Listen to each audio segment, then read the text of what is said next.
am Laurie Brock, and I'm the writer of Horses Speak of God, and this is Nina. She's my American saddlebred and featured in several of the stories in the book. Horses are recognized by their markings. Nina has a snip, which is also her kiss spot, and a star. And one of the legends that goes with the markings of horses is that after God created the heavens and the earth and the sun and the moon and all the stars and all the creatures, God reached down and touched all of the animals and blessed them. And some of the animals, where God's hand touched them and blessing, have a fingerprint. And when we ride horses, we are reminded that we touch and are with one of the blessed creatures of God who likes to be kissed and adored.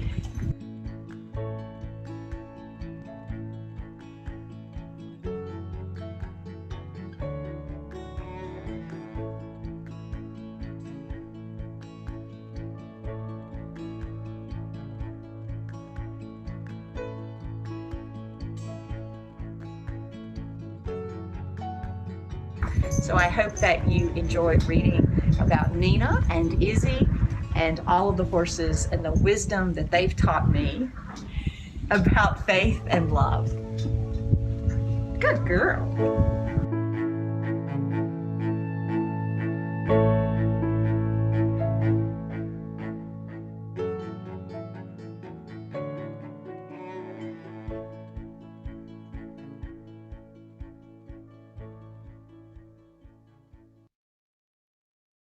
Good afternoon, everybody. On behalf of Paraclete Press, welcome to this webinar with Reverend Laurie Brock on Deep and Still, Finding Purpose in the Time of Coronavirus. My name is Rachel McKendry, and I'm the book publicist here at Paraclete. Thank you so much for joining us today. A recording of today's talk will be available later to share with anyone who couldn't join us. And we'll also let you know how to get a copy of Laurie's book, Horses Speak of God. I just love that book trailer. It's such a great picture of you and Nina and everything that book is about. I'd like to ask everybody to take a second to find the Q&A button at the bottom of your screen. Please feel free to submit any questions you have for Laurie as she's talking today, and we hope to get to everybody. And just by way of introduction, Laurie Brock is an Episcopal priest serving St. Michael the Archangel in Lexington, Kentucky. She also volunteers as a crisis chaplain with the Lexington Police Department. She blogs at revlauriebrock.com, is a contributor to Lenten and Easter devotions for Forward Movement, co-authored Where God Hides Holiness, and is a frequent retreat leader for ecumenical and interfaith gatherings about sacred brokenness, sharing the gospel through social media, and the balance between thinking our faith and feeling our faith. And almost more importantly, she is the mother of Nina and of Evie. So thank you so much for spending this time with us today, Laurie. I'm glad to be here, and thank you all for taking time of your afternoon to stare at yet another computer screen. I know that it is part of our daily lives now, and it is somewhat of an exhausting part of our lives. So thank you for joining us. Thank you. I want to give an initial shout out to, I know there's some participants on here from South Dakota. I was supposed to be at the Diocese of South Dakota this weekend with their clergy and lay preaching retreat. So for those of you who are from South Dakota, thank you for coming, and hopefully in the future I will get to come to South Dakota and ride horses in the Badlands. So I'd like to just invite us to take a few moments of silence to just be, and I will open us with prayer. Be present, O merciful God, and protect us through the coming days and months and years, so that we who are wearied by the changes and chances of this life may rest in your eternal changelessness.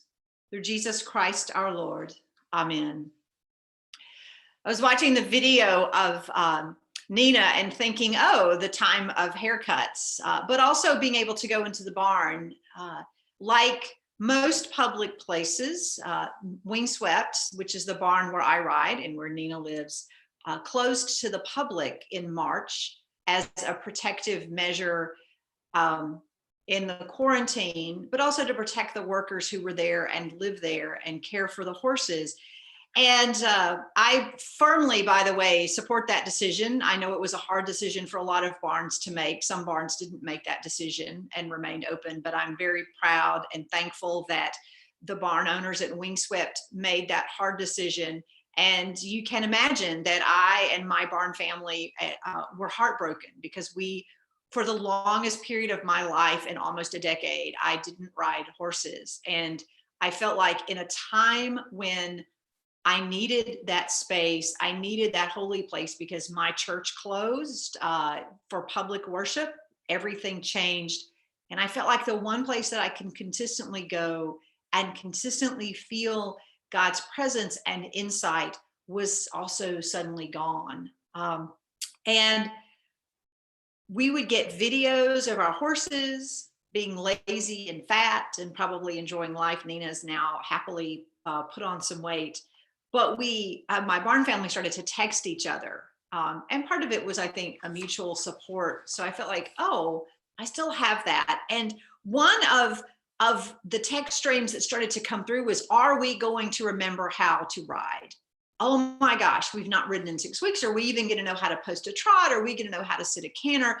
For those of you who might not be familiar with horses, American saddlebreds are bred to be very high-spirited and very energetic. I tell people they are not horses for the faint of heart.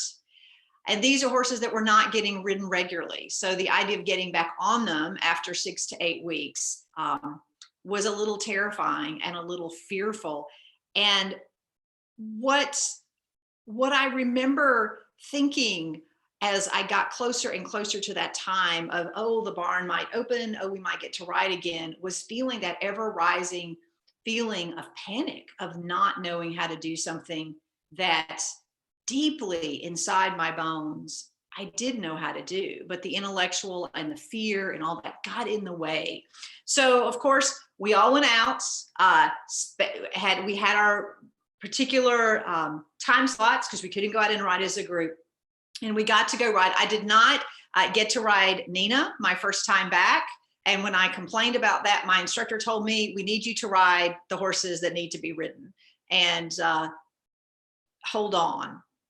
And I remember when I got on the horse, taking a deep breath, and I felt my soul sit deep and still for, I think, the first time in 6 weeks.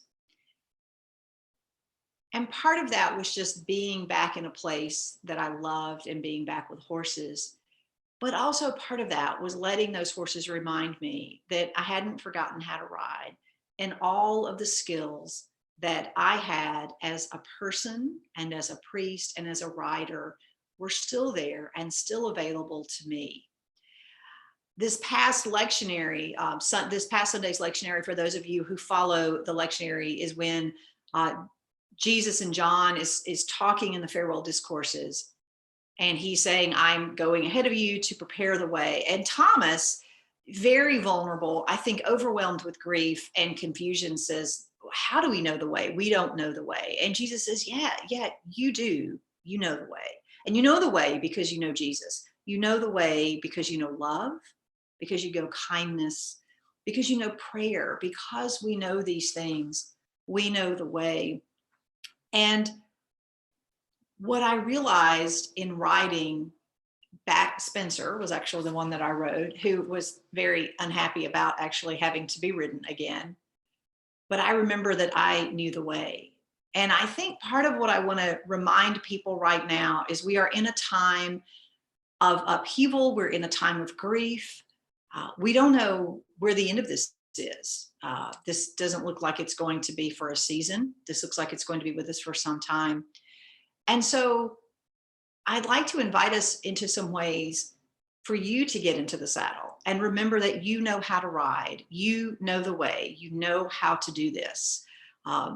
And also remember that much like riding, it is very much okay to make mistakes. Nobody gets on a hot horse and wins a 5-star event the first time they ride. You learn it by bits and pieces, and you go forward and you fall off, and you grab the reins too hard and you lean forward, and you make all those mistakes until the time starts to become where you can put them all together into a place where you go, oh, I know how to do this. I know how to ride. I know the way.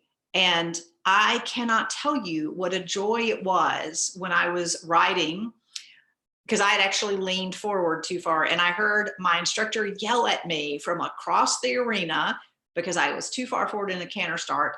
And she yelled to sit up, to sit deep, and to sit still. And my heart did a little flip, because I love to hear her yell at me, which is part of why horse people are weird. But second of all, that wonderful reminder to sit up, to sit deep, and to sit still. Most of us, when we go through our days, are not sitting up. We try to take, I think, as little room as possible as we can in a space. So I want you right now, and I figure you're probably sitting in a chair, to think about what it would be to sit up, like take your whole body up and take it up a little more, and take up the space in the chair that you're sitting in. And think about what it means to trust your body in that space. Now, when I do this, I'm on a 1,200-pound animal. But maybe for the first time all day, if you've been sitting at Zoom meetings, and this is my 3rd or 4th one today, what does it mean to take up the space, even in a computer screen, to take up the space that you're around, and to trust that God has given you that space to take up? How does it feel to be in that space? How does it feel to sit up in the space of knowing that we don't have to run and hide right now from the responsibilities being brought to us? And I'm going to guess that most of the people listening are clergy and lay leaders of churches. What are the spaces right now that you don't want to sit up in? What are the fearful places that make you want to sort of crouch down and, as my instructor would say, round over the horse so that you're not balanced? I invite you to say those out loud. I think one of the hardest things we do is we don't want to say that we're scared. And right now, not a day goes by that I don't think I am scared.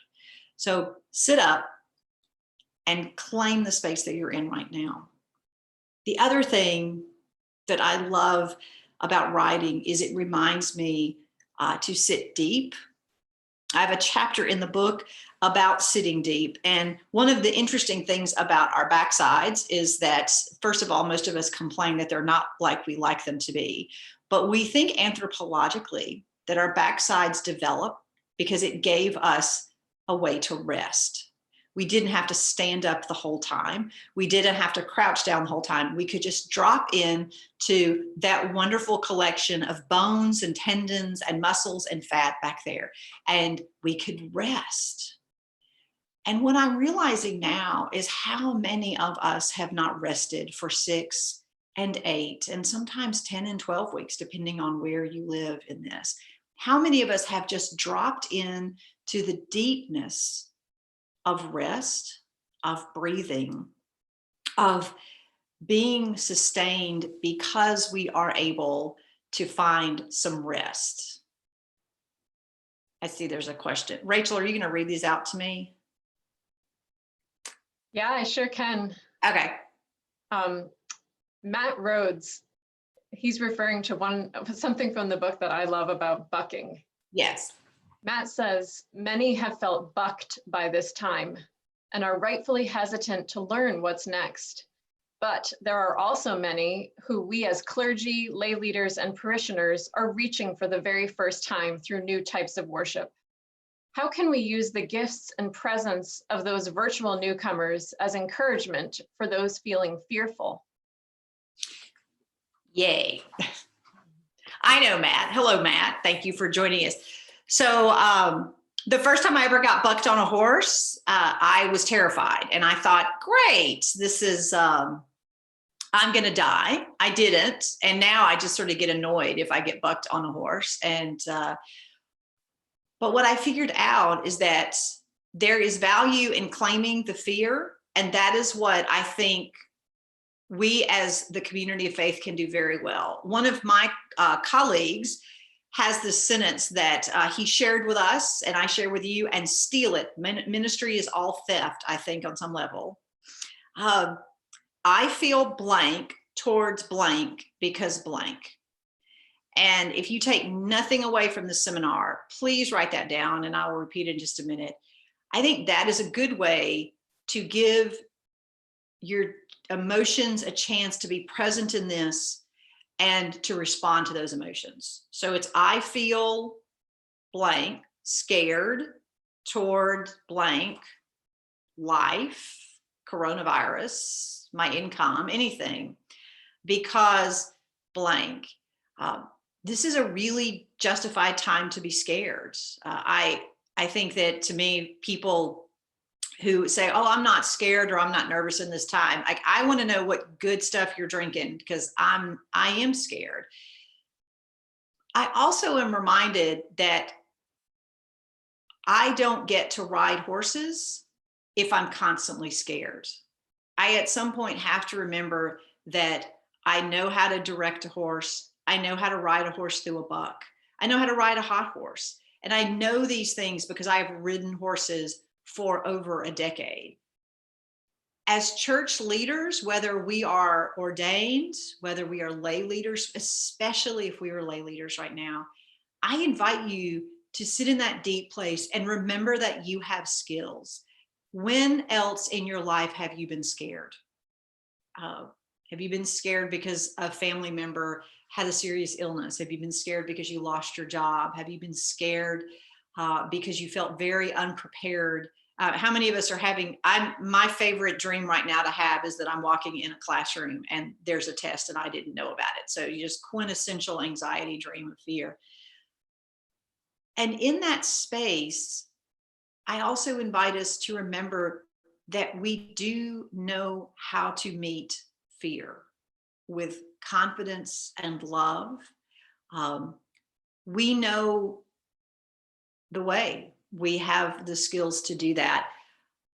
I frequently find that in the church setting, and I'm going to go ahead and sort of apologize because that's the setting I'm in right now. And please translate that to how you need to translate that.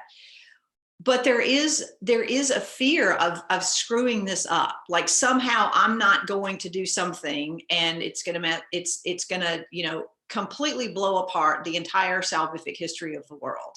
That's not going to happen. That's not going to happen. God loves us, and nothing any of us do changes that. The thing where we can settle down into is just like, what are we scared about? Are we scared of our church budgets not being met this year? Well, yeah, we probably are, unless you've got a couple of $1 billion in an endowment, which I don't in my church. Are we scared that we're not going to be living into our roles as friends and pastors, because when somebody is in a crisis, we cannot do what we have done in the past, which is to go sit with them, to go hold their hands. Like, that's been taken away in some ways. Those are really scary things to think about. And the wonderful invitation about God, and again, things I learn on horses, Stephanie loves to say, use your tools. If a horse is not doing what I need to do, right, left its rein, get its attention, put your heels in its side. There's a list of tools to go down. I remember, God has given us all tools. We all have an ability for kindness, for reflection. What are the tools we can use? If I can't go be with a parishioner who is in crisis right now, are there ways that I can do that otherwise? Can I write them a note? Can I pick up the phone and call them? If in a particular situation, can I go down to the end of their driveway and just sit out there with them in silence? No. Is it ideal? No. Is it what I signed up for as a priest to do? No. And yet we have tools. For me, sitting deep and sitting still can get me over that buck, that place where I feel really dislodged and disengaged from my seat. And it gets me to the place where I can find tools to get me going forward again. And that is part of the process, I think, of being a leader in this time, is to be willing to make mistakes. Not everything we do is going to work. absolutely not everything we do is going to work. And there's a wonderful article, and I think it's on Axios, but I cannot remember, that talks about leadership in the time of pandemic. And number one was, you're going to get some stuff wrong, and you're also going to get some stuff right. So, be fearless in God's love. Know that we are trying the best we can. I also invite us, for those of us who are being led, whether it be by bishops or priests or family members, or be merciful and gentle with people who are trying to make decisions. But don't forget the tools you have. And it may be so far, because I joke constantly that I have Corona brain, and I don't know if anybody else does too, that stuff sort of drops in and out of my head pretty quickly. So I'm getting rather good at writing things down. Sit down, find some quiet time, light a candle, and think about the tools you have, the tools that God gave to you. Are you a creative writer? Are you an artist? Right now, one of my neighbors has beautiful window art, and it just makes my afternoon to be able to walk by her house and see the beauty that she brings to the whole neighborhood. Are you good at baking? Like, some of us are finding out we could bake. Who knew? But then sort of drill down into those skills. How do those skills reach out to help other people in this time? Part of the other half of this was finding purpose. And this is not from me, and I cannot remember the man, but he's a pastor, and he was in Sandy Hook, and he wrote a beautiful essay about that we often want to find meaning in a situation when what we're really looking for is purpose.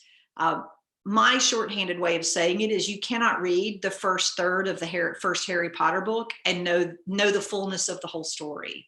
We can't do that. We are in the first third of this story right now, and if we're even there, we cannot ascribe meaning to this. People will write essays and books about that. Paraclete will hopefully publish some, but right now we're finding our purpose. And it is that moment when I got on Spencer, and I realized just in that moment, my purpose was to ride Spencer. That's all it was. And in that space of being able to identify that very tiny space that I was in, and I could sit in that space, it allowed me to remember, oh, and my purpose is also to give voice to being scared. Leaders, by all means, it's okay to say you're scared, because everybody is, and it doesn't do anybody any good to lie about it. Give voice to fears, and give voice to hope. We are not alone in this. The last sermon I preached to my congregation when we were gathered in March was, the church has been here before. We as humanity, we have been through plagues and pestilence and wars. We have lost hope. We have been confused. We got bucked off. We brushed ourselves off. We got back on. And we are with each other, and God is with us. And that is a powerful thing to remember. And again, talk about things I write down. I mean, what happens to your day if you take time every day to sit deep into that knowledge that we are with each other and God is with us, instead of thinking we have to do this all on our own? So, Matt, I hope that kind of gives you a very long-winded answer to things. It's very, by the way, I have to say, I'm used to talking to a room, and it's been very hard to transition. We're videoing our services at St. Michael's, and it has taken me a while to kind of get used to preaching to an empty room. But one of my best members came up with the idea. Many of you have seen the idea of the pictures people printed out. And I told them that they'll make me sad. It will just break my heart to look at and see all these pictures of people that I did. So they came up with the idea to do creative art.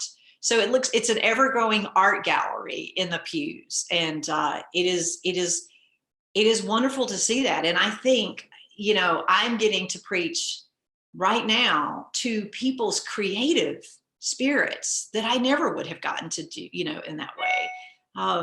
So don't be afraid to sort of sit deep in those questions about, well, this would make me really sad, or this makes me frustrated or angry, but stay with that and let it get you to where you need to go. I mean, if you've read the book, you know my stories of Izzy, the as I call her, the bitchy gray mare. I love to ride her now. I mean, like, I adore, she has not bucked me. Now I say this, she'll do it next time I ride her. She has not bucked me in years. I mean, and in fact, one of my instructors said she loves when you ride her because she trusts you. But I had to keep riding her. There were a lot of rides where she did buck me. There were a lot of rides that I felt like I needed to take a shot of bourbon before I got on her. And now I love to ride her. And I am so thankful. I fundamentally always say about Izzy is she taught me how to have confidence and courage as a rider. And she alone did that and my instructor made me keep riding her too. So stick with the rides that are scary. And my guess is that they do lead you to some really good insights and some really good stuff, and keep digging in it. So that's fantastic. Laurie, there's a question that ties into what you're saying in a way, from Marcy Timmerman. mm-hmm. She says, in the horse world, we have helpers who run barns for boarding, muck stalls, do rub downs, feed, etc. Are there ways that you would suggest parishioners, community members should help the helpers like yourself and other leaders? Oh, hi, Marcy. Thank you. I think being honest is a really good way to help. And part of that is not like, gosh, your sermon really sucked last week. But claim what you need and claim where you are, and don't be bashful about what I call sort of talking ourselves out of ideas. I think that there's so many wonderful ideas out there that are going on. Email is a great way right now to get in touch with people. And if somebody doesn't email you back, one of the things I would invite you to do is to email them again. Because right now I probably am getting between 250 and 500 emails a day. And so, so come up with ideas, do that. The thing that I would say is, lay people, ask your clergy and lay leaders if they're taking time off. Are they taking, maybe if not a day, are they taking 5 hours off? The question that I think is a really good question to ask each other, but certainly our leaders, how are you doing? And they're going to say fine. And in my world, fine stands for freaked out, insecure, neurotic, and emotional. And then to ask them, how are you really doing? Because this is hard, and we're all going through this together. No one took a class or continuing education on church in the time of pandemic, or life in the time of pandemic. And I will tell you, I have been surprised at my emotional response of sort of opening up my door sometimes and seeing a plate of brownies, or food, because as strange as it is, just to know I live alone. I'm well, Evie, who's currently looking at me from the sofa, thinking I'm crazy because I'm talking to a computer. But for people who are alone, and some clergy are, I think just to check, just to say, I know you're there, and here's something to, I don't know, eat your emotions if you need to. Right now, I'm kind of like, if it's helping you hang on and it's not dangerous to you or the people you live with, do what you need to do right now. And I think too, to let people know what they're doing is good. We're very good, I think, it's saying that didn't work for me, and that's important information. Please never think that constructive criticism isn't needed for leaders. I also think it's important for people to hear, your sermon really was, your sermon touched me on Sunday. I love that this prayer got prayed. Thank you for answering the phones. I mean, God bless, I have 2 volunteers in the office right now. And they come in when, we have to keep everything separate, but just because they are there answering the phones, I think it brings a different spirit. And they both came into those positions because I said, what can I do to help you? And nothing is too small for me to do. And that was such a gift. So I think that's, ask the questions, give affirmation, and when needed, give criticism, and give it kindly, because like I said, we're going to make mistakes. I might just see if we have other questions before I. Yes, we do. Actually, someone's asking if you could please repeat what fine means. Oh, this is the PG version, but it means freaked out, insecure, neurotic, and emotional. That is not that is not original with me. I picked it up from somewhere, and I'm a huge Louise Penny. Now I love her books because and she has a form of that as well. So Yes. it's been around, but it's always one of those things. And I remember thinking one day when I want to say, oh, I'm fine. Okay, where am I freaked out? What's that scale look like? Where am I being insecure? So where's the scale? And it's not a bad tool to figure out where you might be on something. Absolutely. Dolores Caverly is more of a comment, but ties into what you're saying about being willing to take the time that you need. She says, just as our anxiety heightens after not riding for a while, or when we have a new horse, or not knowing what to expect, so we are now. We are in a time that we have never experienced before. That being said, God gave us these horses for a reason, to enjoy his beautiful creation, the horse and the beautiful scenery which we ride in. Trust in God to guide. Stop and listen and feel the rhythm of the horse breathe. God gave us that. Be thankful. Absolutely. That's a good word. I think one of the things that being on a horse I come back to again and again is when I am riding a horse, that is where I am. I am not 28 miles away worrying about how I'm going to go to the grocery store, which has become an event now and not necessarily a great event in some cases. Horses remind me to be present to where I am. And we live in a culture, I think, that invites us, that says, yes, you can multitask. Yes, you can, you don't need to sleep 8 hours a day. And when I'm on a horse, it is the one space that I consistently come back to myself, to settle into where I am, and to be present and to be still, which, I say it doesn't seem to make lots of sense that riding a 1,000-pound independent-minded animal on occasion is a great place to be still, but it is, because I have to be, when I ride, the North Star. Saddlebreds cannot do their job. They cannot trot, they cannot canter, they cannot, if they rack or slow gait, they cannot do those gaits if I am all over the place in the saddle. I have to sit deep and I have to sit still, and I have to be very clear with what I want them to do. Most horses, not all, most horses want to do what you want them to do.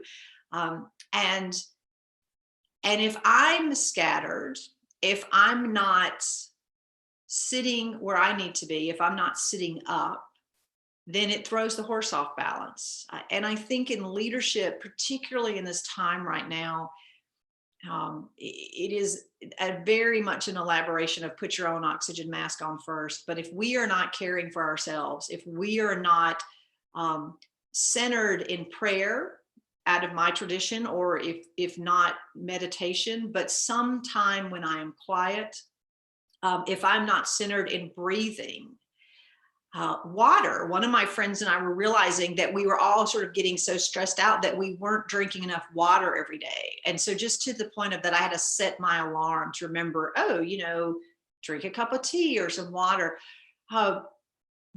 But to be in that space and to be centered, and it takes a lot of work to do that now.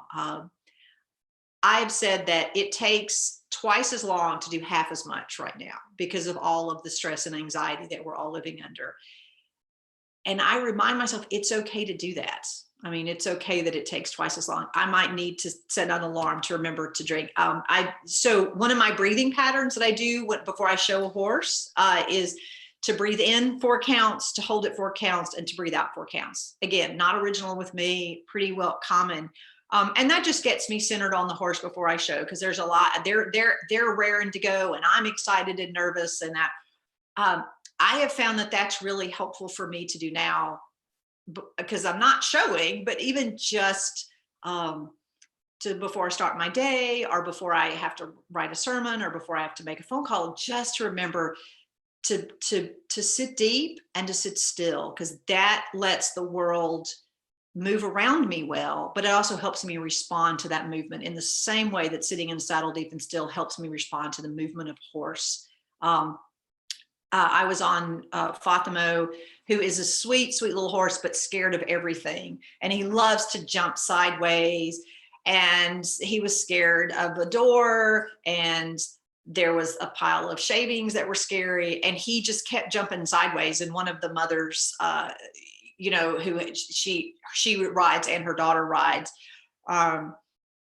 said to me, how do you stay on that? And I was like, you have to sit deep and still. It helps that he's a little chubbier now because he's a skinny little thing. But I remember like thinking, oh my gosh, like had that happened to me as a young rider, like I would have probably come off. So you know what? If something jumps at you and you're scared and you come off, that's okay. You get to be a young rider. And for those of us who've been around for a little while, help out those young riders, because it's crazy. It's just a bonkers world right now. So true. Yeah. Laurie, here's a question from Peter Anderson. He says, how do you perform the ministry of presence from a distance? Ooh. That is an ever-changing process right now. I would say my initial response to that is probably not very well, because I'm trying to figure out how to do it. I think some of it is naming the awkwardness of it is better. And in the pastoral conversations I've had, at some point in all of them, I think I've said, this is not the ideal situation. I wish I could be there with you. I wish I could be sitting across from you right now. I think to sort of name the absence of that is better than acting like, hey, this is just as good. It's not just as good.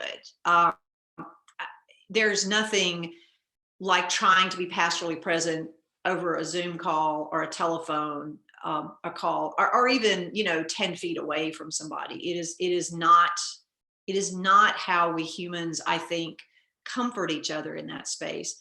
So part of it is naming the awkwardness and even to some space the lack of that.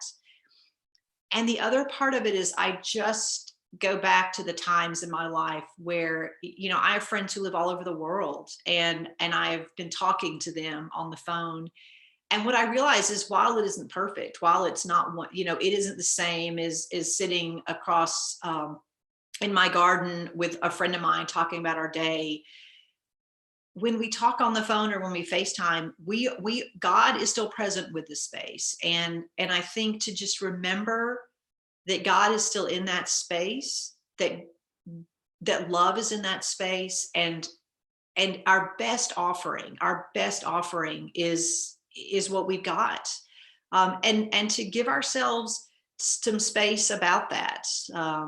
One of the other commenters made the comment about sort of riding a horse that you didn't know. You'll never have your best ride the first time you're on a horse. You just don't. You have to get to know the horse. You have to get comfortable with the horse. You have to sort of know their quirks. I think as this goes on and we become more comfortable with offering pastoral care and compassion, not sitting next to each other, or not holding hands while we pray, and not, what my guess is that we will start to feel more comfortable with that, and that we will start to expand and sit up into that space more than we're doing now. And so hang in there with it. But I hear you. It's not comfortable, and it's not the ideal. This is a little bit of a tongue-in-cheek question, I believe, from someone who might know you, Nathan Bird. Does that name ring a bell? It does. But but I think his point is a good one, even though this may be a little, he says, will the lack of a seasonal personal pleasure, such as Alabama football, affect your ministry? Will football's absence knock you off center? Will that affect how you sit in the saddle? And it's funny, but I think he has a good point. All of us have our Alabama football that we're going to be missing. The bigger story of that is just the loss of things that we just didn't ever think would move. Absolutely. So I live in Lexington, Kentucky, which is slightly known for horses and basketball and bourbon. all of which have shut down. So the Kentucky Derby did not run. It's scheduled to run in September. We shall see. If it does run, my guess is there won't be fans. And so basketball, NCAA, you know, that, and again, all of these are good decisions. You know, I am sad about the life that stopped because of that. And so I think that there is, you know, how do we name that grief? And how do we name the grief that things that were part of the rhythm of our lives, and in many cases for us, part of enjoyment. You know, I have my family lives in Tuscaloosa, and I will not be going down there, you know, anytime soon because of this. And it is important to say, you know, back to that phrase, you know, I feel sad toward the loss of sports or theater. I mean, I have, you know, one of my friends, we laugh at the summer because it's when we go see movies on Fridays. Like, it's, you know, things are a little quieter in the church. And so we can, you know, go see the latest Marvel movie that's going on. I feel sad that those things that seem peripheral to us and are really not, because it's a loss. And I think the bigger loss for me is, do they come back? You know, what does the world look like when I maybe don't feel safe enough to go see a movie? I love live theater, and, you know, I have tickets to shows that have been canceled. And so you know, that's not gonna, I love to travel. And what does that look like now? And I think to just, again, name the grief in that. We too often, I think, do dismiss things. And I've heard lots of people say things like, you know, I'm just sad that basketball season got canceled. And then they'll qualify it. Oh, but I know it's just basketball. Yeah, it is. Except that for a lot of people is an important part of their lives. It's an important part of family time together. It's an important way that we gather with friends. So never discount the grief that is happening right now in the loss of the way that we gather and celebrate with each other and be together. And, you know, I cannot even imagine a world without Alabama football in the fall, and I very well may need to get used to that, because that may happen. And sometimes we sit in the space of it and we wait for God to fill it. And that's a hard, I have friends who are watching this who are probably going to text me now that I say this, but that liminal space, that is, as I said, the ending of something, but before sort of the tangible moment that something else has been filled. And whether that's our sports, our social lives, our churches, our faith communities, however it is, that space is really hard to be in. And we want to fill it with something else. And I can get into another talk later about, you know, how we often can fill that with really unhealthy things to ourselves and souls. But we are in an extended period of that space right now. And we are in a particular time of that space. I'm going to quote from one of my dear friends, Elise Johnstone, who is quoting from another one of our friends, who says that for monastics and Paraclete, that the community of the Spirit would certainly know this, that 2-month time period, like the newness is worn off, and now it's just hard. Like, oh, I gotta go pray again. I have to live in community again. We are there. It is hard now. Like, why can't we go back to this? This is the time when I have a new appreciation for the Egyptian or the Hebrews right now. At least there were graves in Egypt. We've been walking for 2 months, Moses, and I don't see the promised land yet. And it's hot and my feet hurt. And at least I knew what Egypt looked like. It wasn't great, but it was there. That's where we are. We are in that in-between space, and we might be in that in-between space, you know, for up to 18 to 24 months, which is not 40 years, as one of my friends who's a rabbi pointed out. So there is that. And there's a lot of grief to be felt in this space.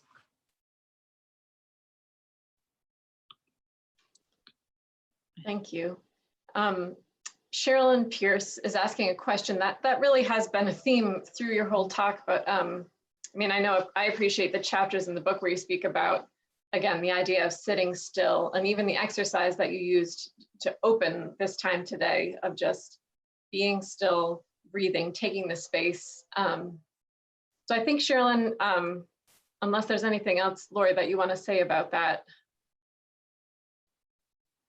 the whole idea of sitting still is just sort of part of life now. Yeah, part of it is, again, we live in a culture that loves to be busy. Like, you got to be doing something. And I think remembering that sitting still sort of allows us to get on the balcony, so to speak. And that's sort of the shorthand that I use to talk about when I'm kind of caught up and mired in something, if I can step away from it. Well, right now we're sort of all in this anxiety and this grief and this fear, and sitting still in some way sort of allows me to sit within it and feel what I need to feel. Some of it I don't need to feel. Some of it I need to say, oh, wait, that's not mine. I'm going to put that over here. I think that it's the reminder of stopping to do stuff, because my default when I get stressed out is to do stuff. And one of the hardest habits for me to break as a novice rider for my instructor was quit fiddling with the reins. Put your hands where they are and hold them there. Because as you ride more and more advanced horses, they have sensitive mouths. So if you're doing this the whole time, and they're finally going to be like, well, you don't need to be on my back. And I've actually pulled that into my ministry to say, am I fiddling with the reins? Like, and why am I, do I need, sometimes you need to. I mean, there's some horses that you do have to sort of right, left and get their attention and be like, no, I'm the one that's steering.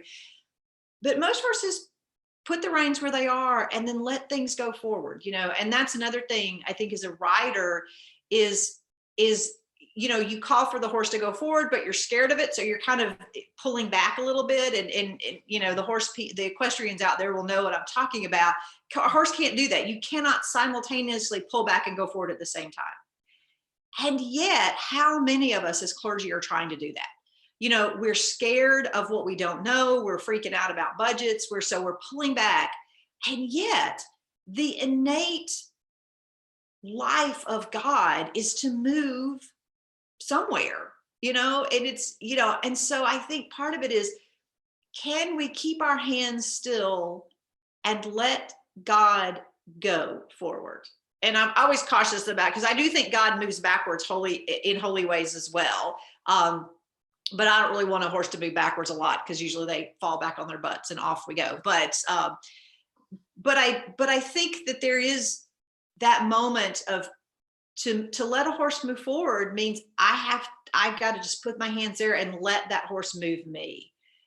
Where is God moving us? And that, boy, that rolls off my tongue. Like I've said it a few times, but it is a hard thing to do, because I think God is leading us right now through places we don't really want to go. I mean, I can't remember, a couple of weeks ago, Good Shepherd Sunday, I remember hearing the phrase, how many times I've said it, yea, though I walk through the valley of the shadow of death, I will fear no evil. And my first thought was, oh, I'm scared. Like, I don't know what valley you're walking through, God, but like right now, I'm really scared about this walk through the valley of the shadow. But yet we're walking, and so, that movement. But I think to notice the time, Sherilyn, that I'm fiddling with something just to move, whereas maybe I need to just say, oh, do I need to leave that alone right now? And be very kind of discerning about how I move. And on a fundamental level, I think that we all should be taking time every day to just sit quietly. You do not have to go to every Zoom meeting to which you are invited. To take time to breathe at the top of every hour, or sometime, set your alarm on your phone, breathe in 4, hold it 4, let it out 4. I mean, just do that. Take time every day to move. walk around the block. If you love to hike, whatever, get out. This is, I mean, I did not admit this. This is a marathon, and we have to be sustained in that. And I think those ways of movement and being still, of breathing deeply, of drinking the water that we're all supposed to drink, and to find what you love. I mean, the difference, I feel my soul is lighter because I'm now able to ride horses. I cannot imagine God. I think God has given us all something we love, whether it's art or music or dance or what, reading. I mean, whatever you love, find the thing that you really love now and just fall in love with it, and let it be the thing that can move you and let you be still. Because my sense is that when we can escape to those places, we get to sit deeply into the presence of God. Not that we don't do that in church. It's just an additional way that we understand and are present with God. Grace Sears is offering a thought. It's actually from a song. She says, Jean Ritchie sang this. I see the moon and the moon sees me. The moon sees the somebody I want to see. There's grace in the cabin and grace in the hall, and the grace of God is over us all. That grace bridges the distance. The grace of God is accessible across any distance or technology. Absolutely. And I think finding the grace of God in the ways we find it right now. I remember hearing a scientist one time talk about, everybody looks at a sunset and says, oh, it's so beautiful. I mean, if you've ever been to the Community of the Spirit, they have like the best place to see the sunset in all of Cape Cod, I'm convinced.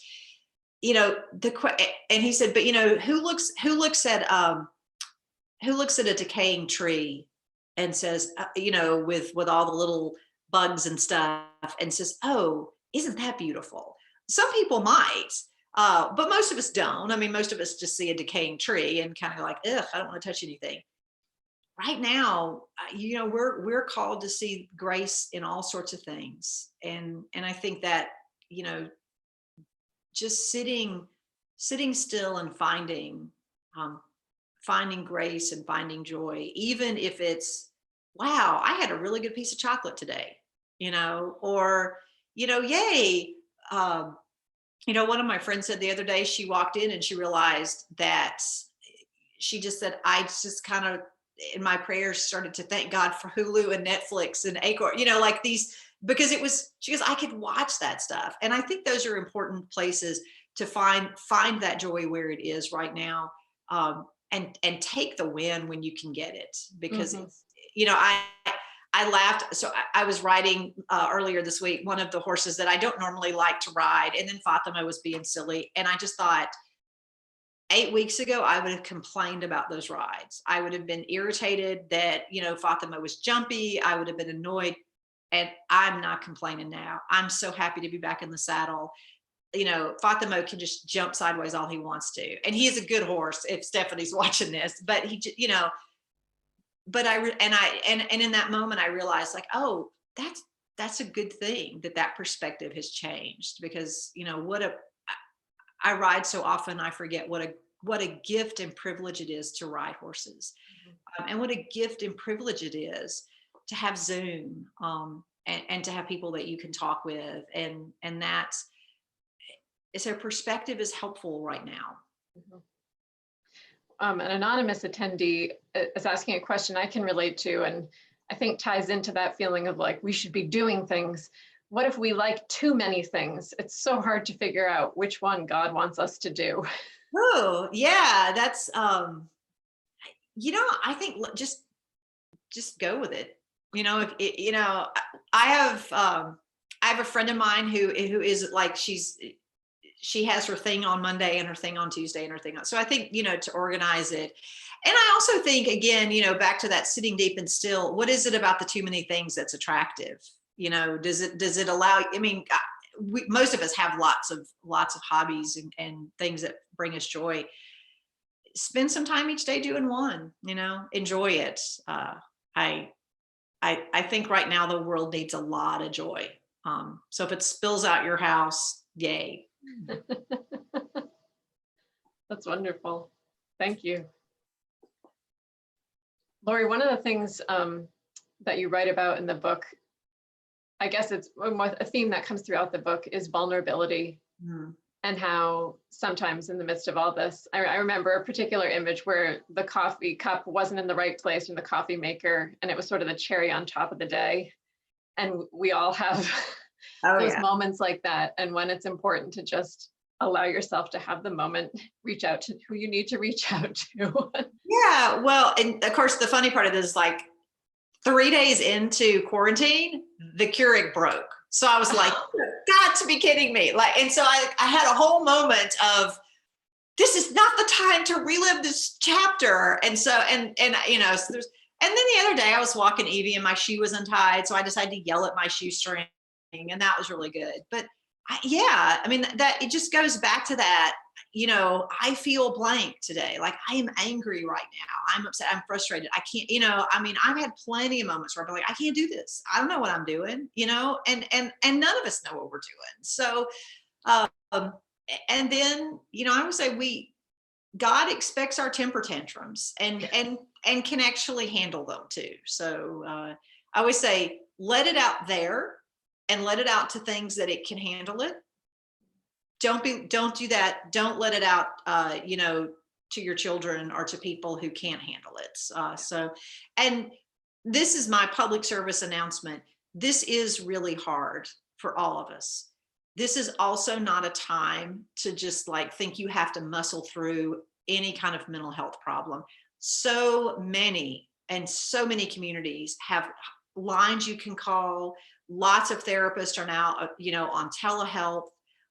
Reach out to pastors. I mean, we are not therapists, and we can hopefully get you to one, but this is not a time, if you feel like you are slipping, that there have been too many days in a row that are overwhelming, that you are becoming what I call sort of irrationally angry, and that has been a sustained place.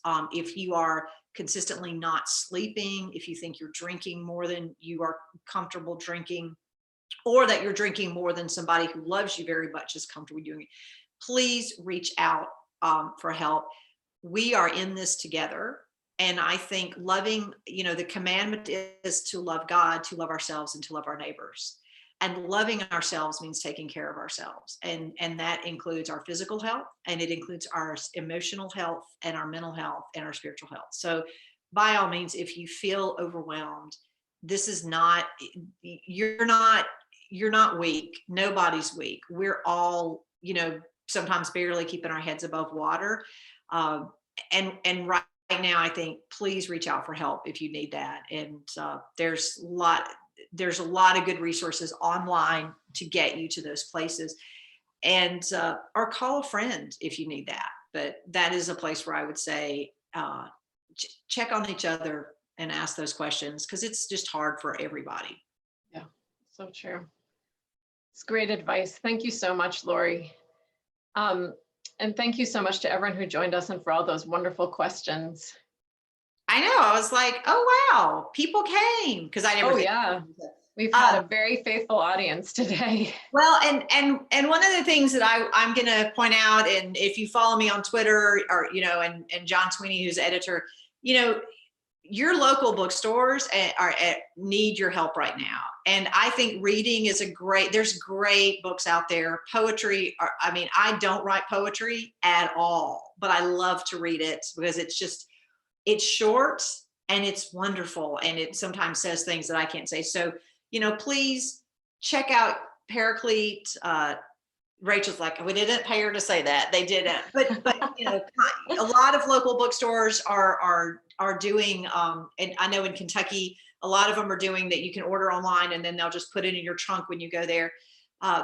This is a wonderful time to let somebody else's words maybe speak the things that you can't say. And so if you're able to do that, please do that. Recommend books on Facebook and Twitter, because people need to hear words of grief and hope and despair and lament and joy, all of those. So share those words. That's so true. And Horses Speak of God is full of all of those words. It's such a beautiful book. Thank you, Laurie, for writing it. Thank you for sharing so much wisdom so generously with all of us today. I want to make sure everyone knows that the recording of our talk today will be available on YouTube just for 2 weeks. So if you know people who wanted to attend and couldn't make it, please encourage them to head on over and take a look, because I know they won't want to miss out on everything that Laurie talked about today. Horses Speak of God, How Horses Can Teach Us to Listen and Be Transformed is available from your local booksellers, like Laurie was saying, and from Paraclete Press at the link that you see in the chat bar. If you use the coupon code BROCK, B-R-O-C-K, you can receive 20% off today. And also, Paraclete is offering free shipping this month for orders over $45. Horses Speak of God is a wonderful book for personal study, but also for group study. So any of you who lead small groups, who are part of book clubs or small Bible study groups, I would really encourage you to take a look at the book with that in mind. Please consider gifting this book to friends and family, anyone who loves horses. Sorry, go ahead, Laurie. Well, I would say, you know, I've zoomed into a couple of book studies, which is something I would never be able to do normally. But if you reach out, you know, you can email Paraclete. They know how to get in touch with me. But I'm happy to work it out to join your book study for a session, and you can ask all sorts of questions. Oh, fantastic. So even more motivation, especially for those of you who are going to hear Laurie and then those events had to be canceled. This is such a gift and such an opportunity. And you know, book sales help the publisher, but they also help the author. So your generosity in purchasing will help support Laurie and Paraclete Press in our ongoing work and providing free webinars like this one today. So I hope you enjoyed this time together as much as we did. Our prayers are with all of you for health and safety, and we hope you'll join us for more of these times together with our authors. Our calendar of Zoom events is available on our website, paracletepress.com. So God bless all of you. Thank you so much, Laurie. God bless and take care. Thank you so much. Have a good evening, and you just remember to find your deepness and your stillness, and find God in that space. Absolutely. And as we tell everybody, all of our writers say before we go into show, you got this. And you got this. Yep. Good. Thank you so much. So. Take care, everybody. Bye.